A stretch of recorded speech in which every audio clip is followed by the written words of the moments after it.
अस्सलाम वालेकुम, hello and welcome to sports room. मैं हूं आपका मेज़बान नजीबुल हसनैन और बांग्लादेश के खिलाफ सीरीज़ के लिए कौमी टीम ढाका पहुंच गई है। 3 T20 मैचेस की ये सीरीज़ 20 जुलाई से शुरू हो। बात करने के लिए farmer fast bowler Abdul Rauf हमारे साथ हैं। रऊफ़, अस्सलाम वालेकुम, वक्त देने का बहुत बहुत शुक्रिया। सबसे पहले ये जानना चाहूँगा, जब भी हम इस सीरीज़ की बात करते हैं तो पहला सवाल ये होता है, वेयर इज़ द पेस। हमारी फास्ट बॉलिंग बड़ी इनएक्सपीरियंस नज़र आ रही है।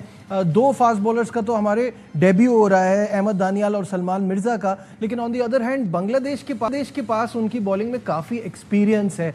कैसा देखते हैं इसको?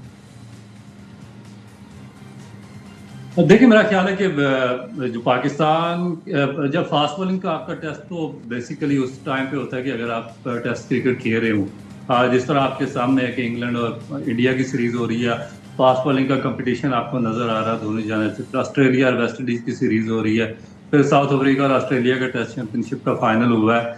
तो उसमें पता चलता है कि कौन सा बॉलर है वो रिदम में है, कौन सा बॉलर फिटता है, किसका वो टेक्निकली बेहतर है या कौन लंबे स्पेल कर सकता है। ये जो T20 क्रिकेट है, इसमें आप कुछ, क्योंकि हमारा जो पाकिस्तान का क्रिकेट बोर्ड है उसने हमारी पूरी कौम को इसी तरफ ही लगा दिया T20 की तरफ। और जो लॉन्ग फॉर्मेट है जिसमें जेन्युइन एक टेस्ट होता है आपकी क्रिकेट का, आपके स्किल्स का, आपके डेवलपमेंट के लेवल का, उसकी तरफ इनका कोई बिल्कुल वो प्रायोरिटी में शामिल नहीं है। तो इनसे जो अभी अनाउंस हुई है टीम, तो मेरा ख्याल है कि जो आपके अच्छे लड़के थे, जिस तरह अली रजा था जो एक यंग प्रोस्पेक्ट अंडर 19 की, उसको डेफिनेट उसको साथ रखना चाहिए था, उसको चांस देना चाहिए था।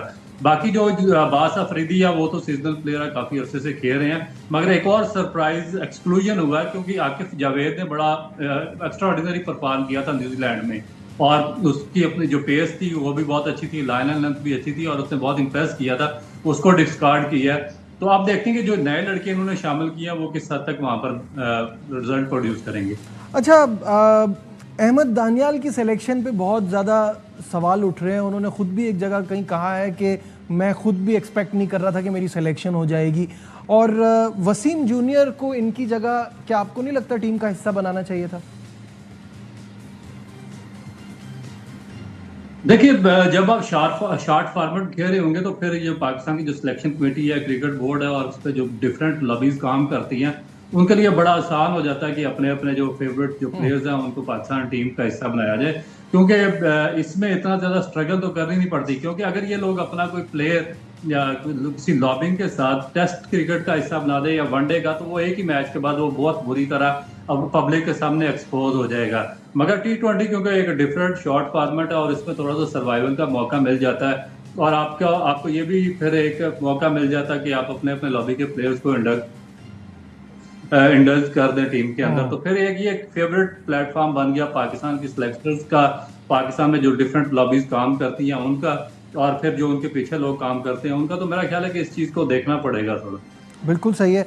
अच्छा, मैं तो खुद इस फेवर में हूँ कि जब आप कमज़ोर टीमों के खिलाफ खेलें, लोअर रैंक टीमों के खिलाफ खेलें, तो यंगस्टर्स को मौका दें, बट वो उसका भी कोई एक तरीक़ेकार होना चाहिए। और जहाँ आपके एक्सपीरियंस और स्टार प्लेयर्स की बात आ जाती है, शाहीन शाह अफरीदी को आपने देखा कि PSL में इतनी शानदार परफॉर्मेंस, टॉप विकेट टेकर वो बने। हमारे हेड कोच कह रहे हैं उनको काम की ज़रूरत है। क्या आपको लगता है उनको काम की ज़रूरत है, अपनी चीज़ों को ठीक करने की ज़रूरत है? देखिए, डेफिनेट है, क्योंकि ये जो उनके बारे में बातें चल रही है कि एक ही इवेंट में उन्होंने परफॉर्म कर दिया PSL के, क्योंकि एक लोकल इवेंट था, इसमें बाद दफ़ा आप परफॉर्म करते हैं, बाद दफ़ा आपसे परफॉर्म नहीं होता, क्योंकि जो डिफरेंट टीम्स होती हैं इतना ज़्यादा स्ट्रांग होती नहीं है वो।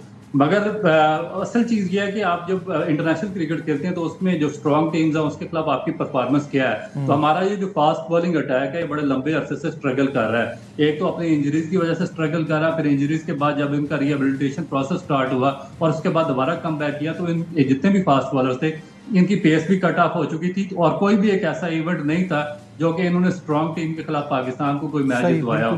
तो स्ट्रगल डेफिनेट है और उसमें काम करने की भी जरूरत है, मगर काम इस तरह नहीं होता जिस तरह ये स्किल डेवलपमेंट प्रोग्राम का ड्रामा लगाया है। ये हेड कोच कोई आ गया या डायरेक्टर अकेडमीज आ गया तो अपने आप को शो ऑफ करने के लिए 10-12 दिन का एक स्किल डेवलपमेंट का ड्रामा किया, अपने फेवरेट कोचेस को वहां पे इंडल्ज किया। मैं तो हैरान हुआ कि इस किस्म का स्किल डेवलपमेंट प्रोग्राम था कि जिसमें इंटरनेशनल प्लेयर्स हैं जो पाकिस्तान टीम में सेलेक्ट होकर आ रहे हैं, कोई उनको बॉल पकड़ना सिखा रहा है, कोई उनको भागना सिखा रहा है, कोई किसी को बैट पकड़ना सिखा रहा है, कोई बैट स्विंग उसको की स्पीड तेज करना सिखा रहा। तो ये एक अजीबोगरीब किस्म का मैंने पहली दफा इस तरह का कोई एक ड्रामा देखा। तो इसको बेहतर तरीके से आप ऑर्गेनाइज कर सकते हैं। बिल्कुल, जो वो हमारे पास भी जो फुटेजेस आ रही थी, शैडो प्रैक्टिस हो रही है, वो मतलब ये तो अंडर 14 के बच्चों को कराई जाती है। ये क्या ये गिमिक था, या आपको लगता है कि ऐसी एक्टिविटीज होती रहें तो आगे ठीक भी हो जाएंगी? देखिए, इस तरह की जो एक्टिविटीज हैं वो आपको ग्रास रूट लेवल पे करने की जरूरत है। आपको अकेडमीज को फंक्शन करने की जरूरत है। आपकी जितने भी रीजन हैं, टॉप के रीजन कराची में, रावलपिंडी में, मुल्तान में और जो फैसलाबाद, सियालकोट, इस तरह के शहर है जो आपकी नर्सरीज हैं, वहाँ पे जो आपके पास एक टैलेंट अंडर, जिस तरह आपने बात की अंडर 14 का, अंडर 16, अंडर 17, अंडर 19 का, तो वहाँ पे आप ये काम कर सकते हैं।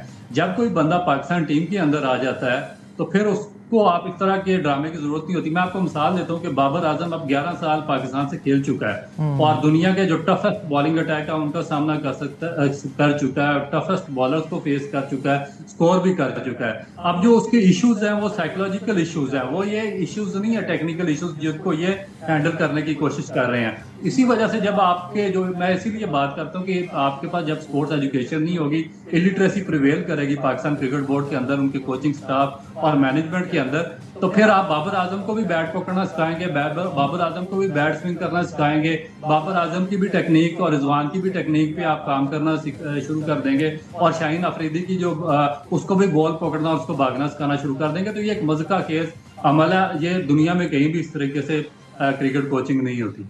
अच्छा, बाबर आजम का ही आपने जिक्र किया, तो उनसे मुतालिक वो जो खबरें आ रही थी कि कोच ने उनसे विकेट कीपिंग का ऑप्शन दिया, उन्होंने खुलकर कोई तरदीद तो नहीं की, लेकिन कहा कि वो विकेट कीपर के तौर पे ऑप्शन नहीं है, जब वो साहबजादा फरहान से करा सकते हैं, जो खुद कह चुके हैं कि मेरी बैटिंग स्ट्रगल करती है जब मैं कीपिंग करता हूँ, तो वो तो फिर किसी से भी करा सकते हैं। बिल्कुल भी नहीं, आपको जो आपका जनरल विकेट कीपर है उसके साथ ही जाना पड़ेगा, क्योंकि क्या फायदा है कि जब आपका एक जिस तरह साहबजादा फरहान है वो कंटिन्यूसली स्कोर कर रहा है। आपने देखा होगा कि जो फाइनल मैच था इस्लामाबाद का, उसमें जब उससे कीपिंग करवाई गई, ना उससे बैटिंग हुई और ना कीपिंग हुई, और उसका जो एक डिजास्टर्स इफेक्ट आया वो उनकी टीम की परफॉर्मेंस पे पड़ा। इसी तरीके से अगर आप किसी ने जो अगर बाबर आजम को ये पेशकश की है, तो मेरा ख्याल है कि ये एक आप इसको कह सकते हैं कि मुझे तो नहीं इसकी समझ के किस सोच और किस माइंडसेट के तहत उन्होंने इस तरह की बात की है। बिल्कुल। अच्छा, बांग्लादेश के बाद फिर वेस्ट इंडीज की सीरीज है खेलनी है हमें, आपको क्या लगता है वहाँ तब्दीली की ज़रूरत पड़ेगी? क्योंकि उनके तो बड़े शानदार पेसर्स हैं, वो हमने देखा भी है, और हमारे जो स्टार प्लेयर्स हैं वो हमें वहाँ याद आएंगे। देखिए, ये जो दो टीमें हैं, बांग्लादेश की टीम और वेस्ट इंडीज की टीम, अगर आप इनकी रैंकिंग देखें तो ये बॉटम पे हैं। एक 9वें नंबर की टीम है, एक 10वें नंबर की, और ना सिर्फ एक फॉर्मेट में नहीं बल्कि तीनों फॉर्मेट में इनका डिक्लाइन है। ये नंबर 10 पे या नंबर 11 पे बॉटम पे फिनिश कर रही हैं। तो मेरा ख्याल है कि अगर आपने कोई बेहतरी लानी थी, आपको याद है कि एक पाकिस्तान की ए टीम ने एशिया कप में शिरकत की थी और उसमें बड़े अच्छे जो यंगस्टर थे जिन्होंने परफॉर्मेंस दी हुई थी उनको लेकर गए थे। फिर एक आपने उसी तरह की टीम एक जिम्बाब्वे के दौरे पे भेजी थी, और ऑस्ट्रेलिया के टूर पे भी काफी यंग एक लाट साथ रखी थी, जिसमें मेहरान मुमताज थे, इरफात मिनास वगैरह और काफी सारे अच्छे आपकी अपकमिंग यंगस्टर्स थे। तो मेरा ख्याल है कि अगर आपने कोई प्रिपरेशन करनी थी तो आपको बहुत ज्यादा यंगस्टर्स को, इन जो वीक टीमें हैं, क्योंकि अगर आप 10वां या 11वें नंबर की बॉटम की टीमें हैं तो उनके खिलाफ आपको अगर आप यंगस्टर्स को चांस नहीं देंगे तो क्या उनको आप दुनिया की जो टॉप 5 टॉप टीमें हैं उनके खिलाफ खिलाकर उनका करियर खराब करेंगे। तो ये एक आइडियल अपॉर्चुनिटी होती है कि जब इस तरह की कोई बॉटम टीम के खिलाफ आपकी सीरीज हो, तो और स्पेशली शॉर्ट फॉर्मेट T20 जो कि है ही यंगस्टर्स का और जो फ्रेश लेग्स हैं और जिनकी आई साइड अच्छी होती है, तो ऐसे में यहाँ पे एक चीज में फंस जाते हैं ना हम, जब हम यंगस्टर्स को चांस देते हैं तो फिर उसके बाद आपको पता नहीं चलता आप कहाँ खड़े हैं। जैसे अभी जो हमने सीरीज खेली बांग्लादेश से, उसमें यंगस्टर्स ने तो अच्छा किया, लेकिन सामने वाली टीम का आपको पता है वो तो यूएई से हारी हुई थी। तो अब आपको पता नहीं चल रहा कि आप क्या इस टीम के साथ आगे बढ़ना चाहते हो या आपको अपने स्टार प्लेयर्स वापस लाना पड़ेंगे। एक सिचुएशन थोड़ी सी पजल्ड और कंफ्यूजिंग है। देखिए, कंफ्यूजिंग इसलिए है कि कोई प्लान नहीं है। जब आपके पास कोई प्लानिंग ना हो, आपके पास कोई विजन ना हो, तो फिर आप हमेशा कंफ्यूज रहते हैं। फिर आपके सामने अभी मैं आपको प्रोडिक्ट कर देता हूँ कि जैसे ही कोई बड़ा वर्ल्ड कप आएगा तो ये क्या करेंगे? जिनको ये 2-3 साल कैरी ऑन करते रहे हैं, ये इनको एकदम साइडलाइन करेंगे और जो डिस्कार्डेड प्लेयर हैं, जिस तरह बाबर आजम, रिजवान या शाहीन अफरीदी या बाकी लोगों को नहीं खिला रहे, अभी जिस तरह नवाज को वापस लेकर आ गए हैं, शादाब खान वापस आ जाएगा, तो ये उन सबको भरेंगे और उनको पाकिस्तान टीम के अंदर शामिल कर देंगे। और फिर उससे उससे भी डिजास्टरस सूरत हाल क्या निकलेगी कि आपका रिजल्ट उससे भी बदतरीन निकलेगा और आप पहले राउंड से ही बाहर होकर वापस आ जाएंगे। अब उसके दो इफेक्ट्स होंगे। एक तो आपने जो यंगस्टर्स हैं उनको एक बड़े इवेंट में आपने उनको चांस नहीं दिया, उनको अपने आप को फ्लरिश करने का मौका नहीं दिया। नंबर 2, आपकी पोजीशन भी बेहतर नहीं हुई। जो आपके ऑलरेडी स्ट्रगल कर रहे थे प्लेयर, आपने उनको दोबारा पाकिस्तान पे बर्डन बना के डाल दिया। और फिर तीसरा ये कि आपका इवेंट में भी पोजीशन कोई नहीं है, आप बिल्कुल डाउन होके, जिस तरह अमेरिका में हुआ था कि जो प्लेयर यहाँ पर टीवी में मीडिया में बैठे हुए थे पूरा साल फर्स्ट क्लास क्रिकेट या डोमेस्टिक ही नहीं खेली थी, आपने वो 3-4 उठाए और उनको वर्ल्ड कप में डाल दिया अमेरिका वाले में, और आपको अमेरिका से भी शिकस्त होगी। तो जब आपकी विजन ना हो, जब आपकी कोई पॉलिसी ना हो, जब आपके इलिटरेसी प्रिवेल कर रही हो पूरी मैनेजमेंट के अंदर, तो फिर इस तरह के फैसले आपको जा बजा नजर आएंगे। बिल्कुल सही कह रहे हैं। डिस्कशन को आगे बढ़ाएंगे, यहाँ लेते हैं एक छोटा सा कमर्शियल ब्रेक, कहीं में राइट बैक।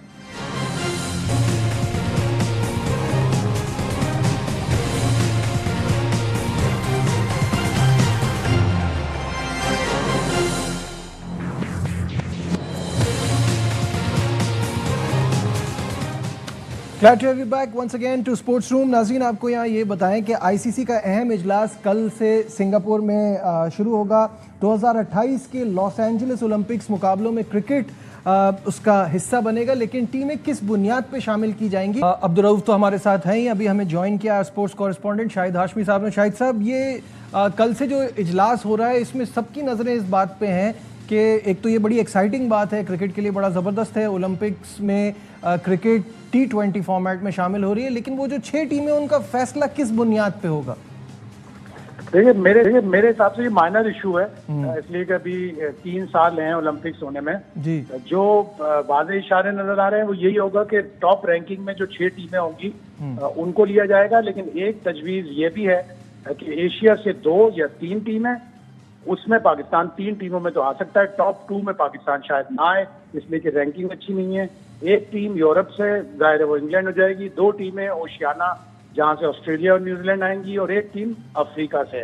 तो ये 6 टीमें इस हिसाब से भी, एरिया के हिसाब से भी हो सकती हैं और रैंकिंग के हिसाब से भी। और अब ये जो आईसीसी का इजलास शुरू हो रहा है सिंगापुर में, उसमें डिसाइड होगा। लेकिन जो अहम इशू है इसका, इस मीटिंग के 2 अहम बड़े इशू है। एक तो टेस्ट टियर, कि क्या टीमें अलग कर दी जाएं, एक 5 टीमों का टॉप टियर हो, एक 5 टीमों का लोअर टियर हो, या 6 टीमें हो, जिस तरह से भी। ये एक मौजू है। और एक फंडिंग का बड़ा अहम सीरियस मौजू है कि इंटरनेशनल क्रिकेट काउंसिल की जो फंडिंग होती है $600 मिलियन के पूल में से, जो सालाना होता है, उसमें से अब यकीनन कमी होगी, इसलिए कि ब्रॉडकास्टर नहीं आ रहे। जो 2 बड़े, जो सबसे ज्यादा मुल्क जिससे पैसा आता है वो भारत है, वहां पे 2 चैनल्स मर्ज कर गए हैं, जिसकी वजह से सबलेट नहीं होते, जिसकी वजह से जो मेन स्पॉन्सर है वो ये चाह रहा है कि पैसे कम हो जाएं। इसीलिए संजोग गुप्ता को लाया गया जो इस फील्ड के माहिर हैं। तो अब ये 2-3 इश्यूज हैं। एक इशू जो आईसीसी की मेडिकल पैनल ने दिया है कि इंटरनेशनल क्रिकेट खेलने की कम से कम उम्र 15 साल होनी चाहिए। 14 साल या 13 साल या 12 साल के बच्चे को इंटरनेशनल क्रिकेट ना खेलने दी जाए, मेडिकल पॉइंट ऑफ व्यू से। ठीक है, बहुत बहुत शुक्रिया शाहिद हाशमी साहब, हमारे साथ के अहम पॉइंट्स हमें बता रहे थे।